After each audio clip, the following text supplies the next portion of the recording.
Universo Épico no ar, e no programa de hoje a gente vai bater um papo com o escritor Ítalo Guimarães, ele que já esteve aqui no Universo Épico, né? Sim. Com a sua obra Poker com o Diabo. Poker com o Diabo. E hoje a gente vai falar sobre o quê?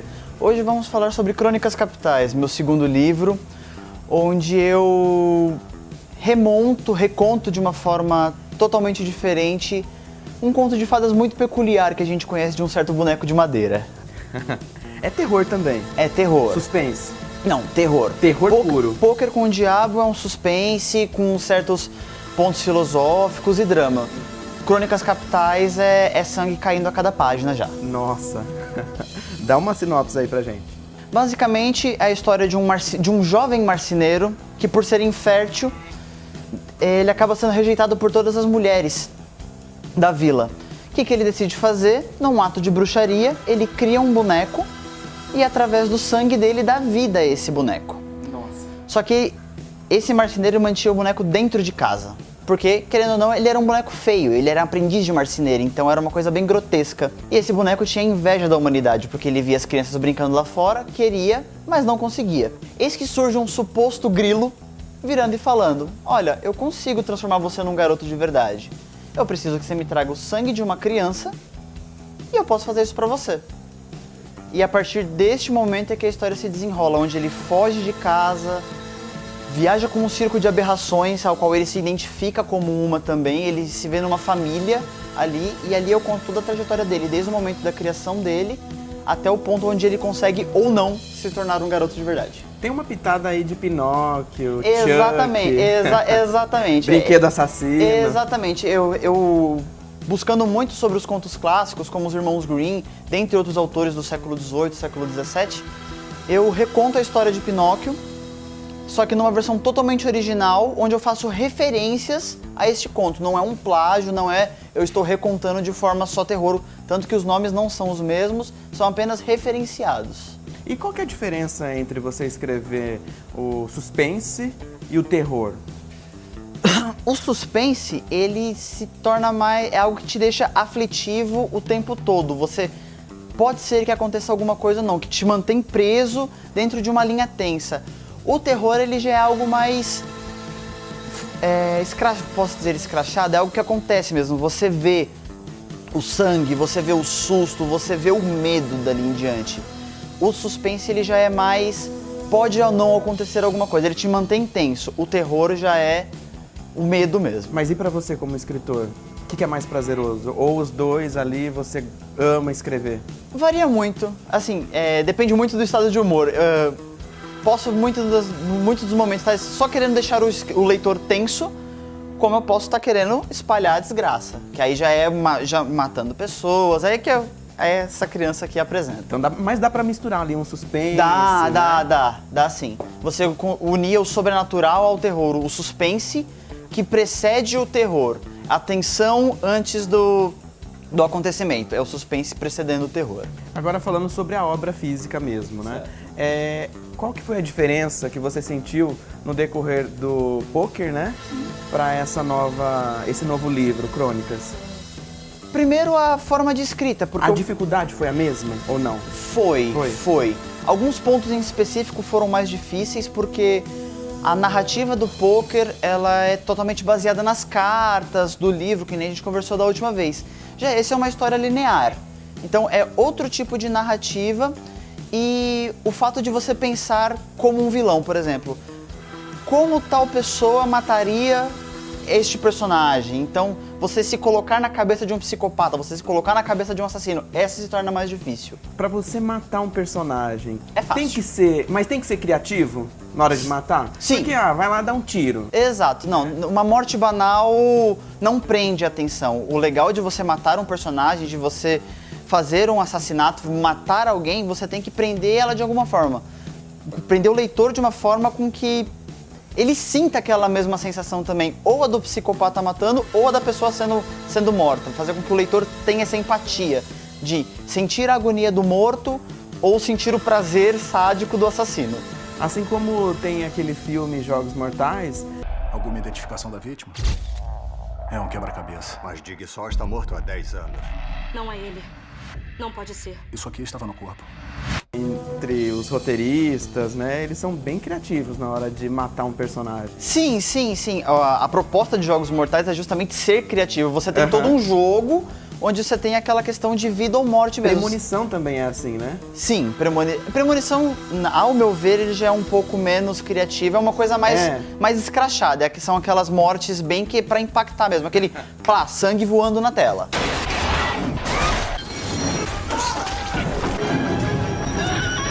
É bem diferente. É bem diferente, é bem diferente. Você não tem o porquê da morte estar acontecendo. Nos Jogos Mortais... Simplesmente tem que morrer. Exatamente. Nos Jogos Mortais, cada personagem tá morrendo por algum motivo. Fez alguma em vidas passadas, né? Em vidas passadas não, nessa vida, e tá pagando por isso. Premonição não. Fugiu da morte, a morte tá indo atrás. Pronto, não importa como vai morrer, basta morrer. Ítalo, e pra você trazer ele à vida, né? Trazer aqui pro leitor... Foi difícil? Você usou de financiamento coletivo? Como é que foi? Não, você dispôs do seu dinheiro? Eu tentei o financiamento coletivo, não deu certo, mas eu dificilmente desisto do meu sonho, então eu acabei pagando do meu bolso mesmo. E agora tô fazendo de tudo, distribuindo em todas as mídias possíveis. Tem ele disponível na Amazon, tem no Facebook, tem no Instagram. Tô pulverizando ele. Vida de escritor não é fácil, né? Não. Principalmente pelo fato de não ser uma vida única. Eu não sou, como eu conversei na nossa última conversa, eu não sou apenas escritor. Eu tenho uma vida profissional à parte, onde eu complemento... Eu sou barbeiro. Uhum. Eu sou barbeiro hoje. E eu complemento essa minha vida de barbeiro com a vida de escritor. E aí, com o Poker do Diabo, você conseguiu gerar uma grana para poder lançar esse? Sim, ou foi sim. com a grana da barbearia que você conseguiu lançar esse novo livro? Um pouco dos dois. Uhum. Eu consegui uma grana boa com o poker, consegui alcançar um sucesso que foi além do que eu esperava, e com isso eu consegui angariar fundos para ajudar no lançamento. Ou seja, eu peguei um pouco do dinheiro da barbearia com um pouco do dinheiro das publicações e fiz esse novo livro. Eu não sei se você, por conta de escrever suspense e terror, deve acompanhar no cinema, assim como também nas livrarias, livros de terror, né? Você sente que esse público é menor? O que faz? Você acha que o sangue afasta esse público, seja ele leitor ou de cinema? No caso do brasileiro, sim. O brasileiro, ele vê o terror muito como tipo uma literatura tipo B, ou até mesmo no cinema, uma coisa muito classe B, porque as referências brasileiras de terror que você tem é Zé do Caixão, no quesito cinema. No quesito escrita, você tem o Luquete, que é um grande nome, e hoje em dia você tem o André Bianco, que não é tanto essa pegada de terror. Então ele é visto muito com certo preconceito ainda, visto muito como classe B, uma literatura tipo B, mas isso vem mudado. Tem um grupo de pessoas que é a ABERST, Associação Brasileira de Escritores de Romance Policial, Suspense e Terror, que eles estão fazendo um movimento para mudar esse conceito de que o terror é um gênero B dentro da literatura brasileira. E aí você acredita então que futuramente aí a gente vai aumentar esse público? Sim, e já vem aumentando gradativamente, as pessoas têm procurado mais a questão do terror, do suspense, do sangue. Tem crescido, mas ainda assim é visto com certas ressalvas. E para aumentar esse público, aqui tá recente, quentinho, acabou de sair do forno. Sim, esse. janeiro foi lançado. E aí mas já tá trabalhando em outras propostas, né? Tenho mais 2 livros sendo feitos, um tá prestes a terminar, porque o Crônicas Capitais, ele vai ser uma série. Todos os livros vão ser de começo, meio e fim, mas vão ser vários contos de fadas sendo contados de outra forma. Legal. Então por isso esse é o Crônicas Capitais House Pulp. Vai ter outros Crônicas Capitais. E em paralelo a isso eu também vou mantendo a linha do Poker com o Diabo, onde eu vou reaproveitando certos personagens daquele livro. E o próximo aí que você já começou a escrever, né? Sim. O boneco. O próximo é referente à história de Robert Johnson, um grande nome do blues internacional, que existe uma lenda sobre ele de que ele vendeu a alma na encruzilhada pro diabo para conseguir sucesso, e que rezava a lenda de que ele era medíocre tocando e ele vendeu a alma pro diabo na encruzilhada. E a partir disso a vida dele seguiu carreira. Todo mundo sabe que ele morreu de causas inexplicáveis e que ele vendeu a alma, mas ninguém sabe como foi a vida dele entre a venda da alma e a morte. Aí eu conto de uma forma fictícia como foi essa trajetória dele. Então, em breve, todo mundo vai saber como é que foi essa... Vai saber como é que foi essa história dele. Afinal de contas, vender a alma pro diabo sem ter um tormento não tem graça. Ô Ítalo, fala pra gente então, pro pessoal de casa, por que tem que ler Crônicas Capitais? Primeiramente, para você entender como funciona a cabeça da humanidade, o conceito de inveja, o conceito de impulso, o conceito do eu quero, independente do que isso cause. É uma pergunta que eu sempre faço quando eu vendo o livro pessoalmente. Você seria capaz de fazer qualquer coisa para realizar o maior sonho da sua vida? Inclusive matar alguém? Então é você entender como funciona a cabeça de uma pessoa gananciosa, como entender a cabeça de uma pessoa invejosa e entender o porquê das coisas. Além de tudo, e para também se sentir vivo, afinal de contas, medo faz parte da humanidade.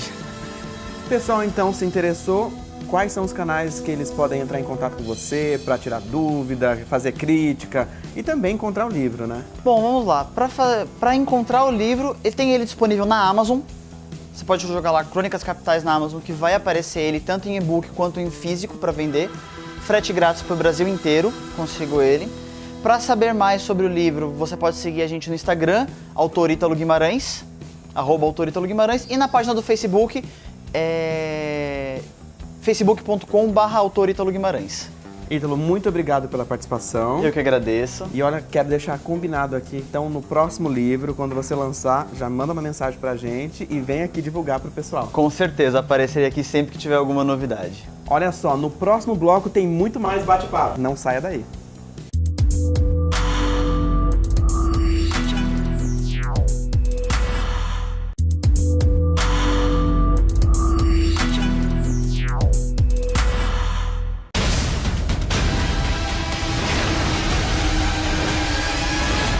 Vamos falar sobre filmes. Saiu o trailer de O Predador. Ainda não tem data de estreia, mas agora os mais letais caçadores do universo estão mais fortes, mais inteligentes e mais mortais do que nunca. Eles se aperfeiçoaram com o DNA de outras espécies. Quando um jovem acidentalmente causa seu retorno à Terra, apenas uma equipe improvável de ex-soldados e um professor de ciências amargurado podem evitar o extermínio da raça humana.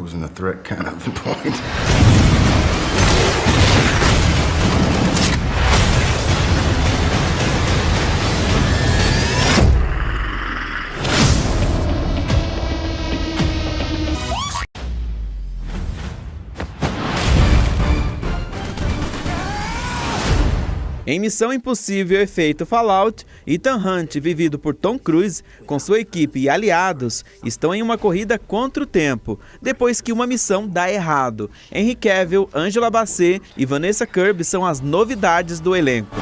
When the clock stops, Ethan Hunt will lose everyone he ever cared about. You don't understand what you're involved in. You need to walk away.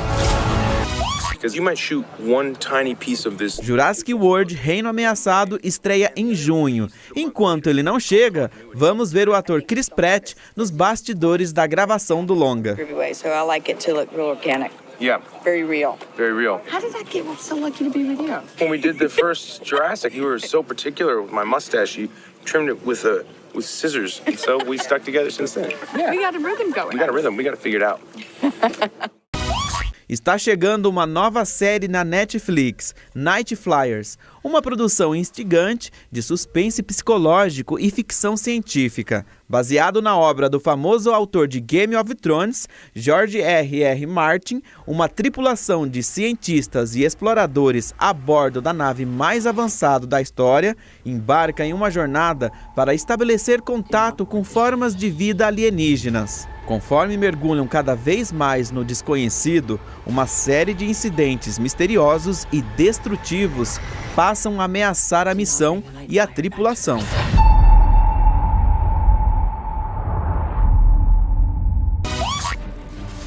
Agora o assunto é game. Tem PS4? Anota aí. Detroit Become Human, uma história envolvente em que você deve fazer escolhas que vão afetar a trama. Uma cidade futurista, cheia de robôs e perigos. Você vai estar na pele de Kara, uma androide que fugiu da fábrica onde foi construída. But then I chose to open my eyes. To take back my freedom. Now I have come to tell you that you can be your own masters. We're with you! I'll follow you, Marcus! I'm with you, Marcus! I'll follow you, Marcus! Agora a dica é para quem tem PC e Xbox One, State of Decay 2. Se você curte zumbi, esse é o game, que dessa vez traz a oportunidade de você jogar com mais 4 amigos no modo cooperativo. Quer um conselho? Explore, faça aliados e sobreviva.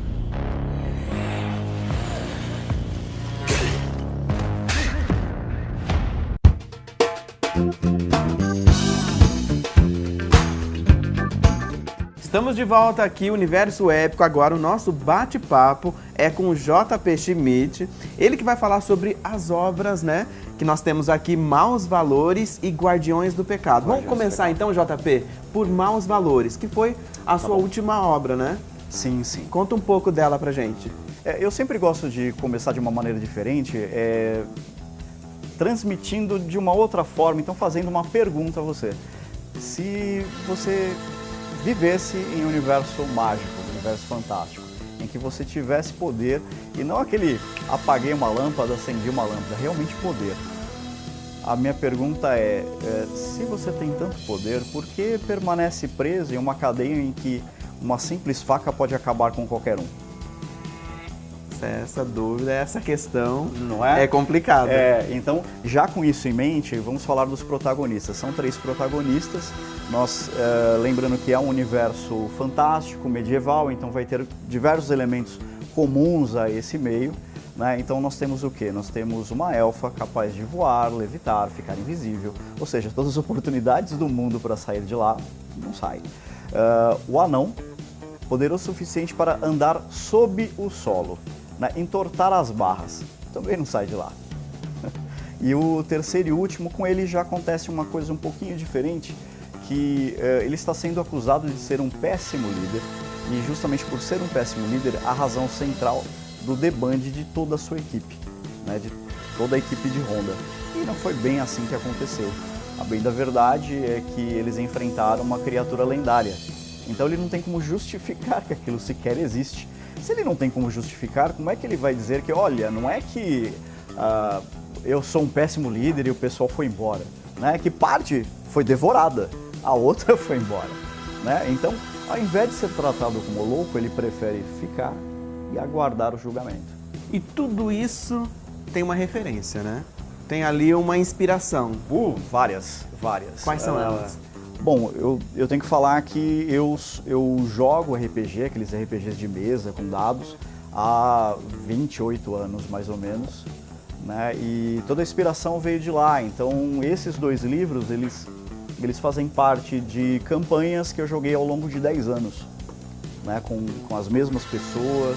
Então eu acabei pegando todo um amontoado, uma ideia em cima de uma ideia central, né? E fui desfiando o fio até produzir esses 2 livros. E aí, Maus Valores, né? Ele é a sua última obra. Você já está tendo bastante retorno do público, do leitor? Isso que é interessante, porque essa obra ela foi lançada em março, né? Então são poucos meses e o retorno ele é constante, né? Tá tendo um impacto muito interessante, porque boa parte já eram meus leitores por conta do Guardiões do Pecado, né? Então acabaram pegando aí Maus Valores e os retornos são maravilhosos, né? É isso que acaba motivando, né, a irmos nos eventos, né? Por vezes não são eventos grandes, né? Às vezes é dispendioso, nós somos de São Paulo, né? Então a vinda, né, para alguns locais é bastante custosa, mas o retorno é maravilhoso. É sempre muito bom. É isso que faz a diferença para quem escreve, né? Sim. E não é uma questão assim de que somos viciados em elogios, não é isso, né? Somos viciados em saber o que o leitor achou da obra, né? Então a percepção de cada um em cima de cada personagem, de cada situação, são absolutamente assim inusitadas. Eu acabo trazendo isso e coloco nas demais obras, né? Então, alguns que eu tive contato, eu gostei disso daqui, eu vou aproveitar na outra obra, né? E coloco. E por falar em aproveitar em outra obra, né? Qual que é a diferença entre Maus Valores e Guardiões do Pecado? Maus Valores, eu diria que ela é uma obra um pouco mais séria, né? Já que começa com um ponto mais pesado, já que os personagens estão presos, né? Dentro de toda aquela situação do confinamento, né? O estresse do confinamento, com pessoas que podem atingi-lo em qualquer momento, mesmo tendo poder, como eu brinquei quando cheguei no começo. Então é uma obra um pouquinho mais séria, um pouquinho mais carregada nesse aspecto, né? Mas aí depois ele acaba indo uma direção assim um pouco mais suave, em ritmo mais de aventura. Já a primeira obra eu acho que eu já vou falar sinopse, né? Que vai ficar fácil. São sumiços dentro de uma pequena comunidade, só que ninguém sabe por que somem. Não há evidências de corpos, testemunhas, nada. Isso até o momento em que chega um trio para tentar ajudar. Quando eles chegam, eles entendem o problema, resolvem a questão principal. Só que aí que está, nesse mesmo instante eles são sequestrados por pessoas da própria comunidade, né? E aí começa a história. Então, tem um suspense, eu diria que em relação ao Maus Valores, o suspense do Guardiões ele é até mais brando, né? Porque 2/3 do livro é uma grande aventura, né? E até o que eu comentei contigo mais cedo, né? A respeito da capa, a capa ela dá um aspecto que é um terror, né? Alguma coisa mais pesada, mais gore, e não é bem assim, né? Em um dos eventos um garoto se aproximou, uns 6, 7 anos, e já foi crente que era alguma coisa relacionada ao Walking Dead, né? Ah, eu quero, né? E o pai veio junto e eu não consegui falar para ele o que era, porque ele teve a mesma impressão e na defesa da criança, ele passou a mão no ombro dele, legal filho, e foi embora. Não chega nem perto, né? Não deu tempo, já foi embora, não tinha como. Agora olha só, você estava aqui acompanhando a entrevista que eu fiz com o Ítalo, né? No bloco anterior. E eu perguntei para ele sobre o gênero terror, né? Que muitas vezes a gente vê, né?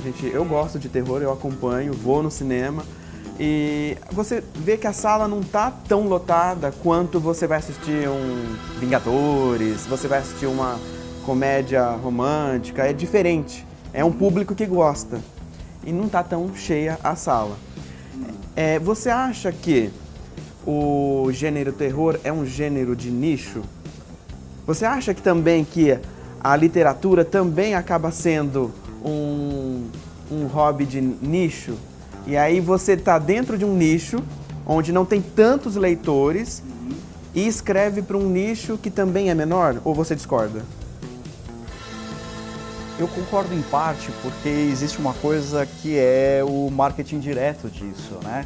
Então, como Vingadores, por exemplo, é um fenômeno não só pelo potencial, por roteiro, imagem, pelo conjunto, mas também porque foi cultivado o leitor já há 30 anos, né?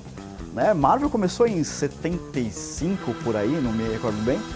Então, há uma crescente. Então, leva para o cinema a criança, leva o adolescente, nós e os nossos pais, né? Então, porque Wolverine é incrível, né? Porque o Visão, ele tem um potencial espetacular, né? Então, você traz um grupo muito maior justamente por isso, né? Dele ser nichado, olha, o público geek ele já é um público nichado, né? Mas ele não é menor. Mas seria um nicho dentro do nicho? Eu acho que é uma pergunta para umas 2 ou 3 horas de discussão, né? Porque é muito complexo isso. Porque se a gente não tem aí o elemento do marketing, né? Algo trabalhado ali por trás, aí eu concordo contigo. É questão de hábito, cultura. Sim, hábito, cultura. né? Assim como dentro da minha da casa dos meus pais, né? Eu venho de uma família pobre e não era um hábito, né, de leitura, né, na minha casa, né? E eu sou o escritor da família, então é como se fosse assim, uma ovelha negra ali dentro, né? Porque os preceitos são outros, porque era uma outra época, tal. Não estou afrontando de forma nenhuma, é somente exemplificando isso, né? Então, essa possibilidade de nichar alguma coisa vem disso também, né? Das suas percepções, né? Dos seus conceitos, do que é legal ou não, e acaba formando aí algum nicho de alguma forma. JP, então vamos fazer o seguinte, eu gosto de terror, gosto de suspense, vamos aumentar então esse nicho. Por que o pessoal tem que ler Maus Valores e Guardiões do Pecado? Porque eu tenho que pagar meu iate, né, gente?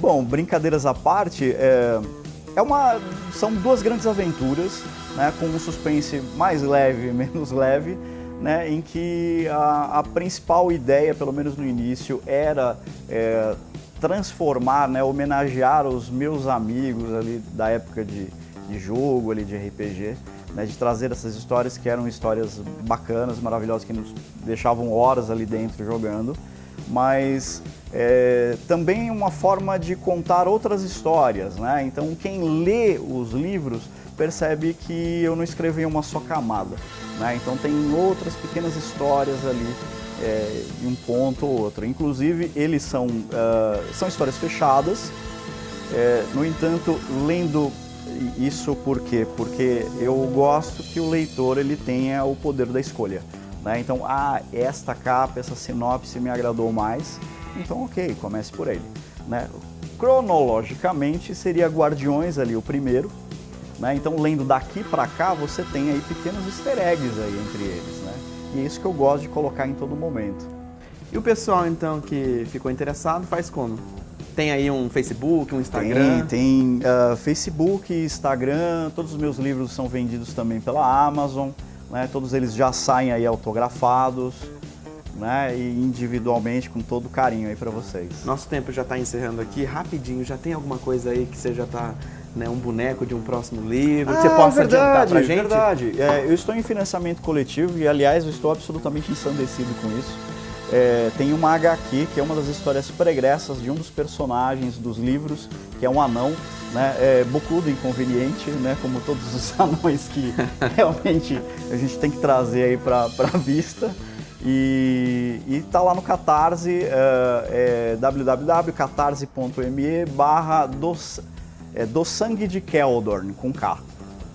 E olha só, então quando for lançar, já tá combinado, hein? Vem aqui no Universo Épico. Claro, claro, será um prazer voltar aqui.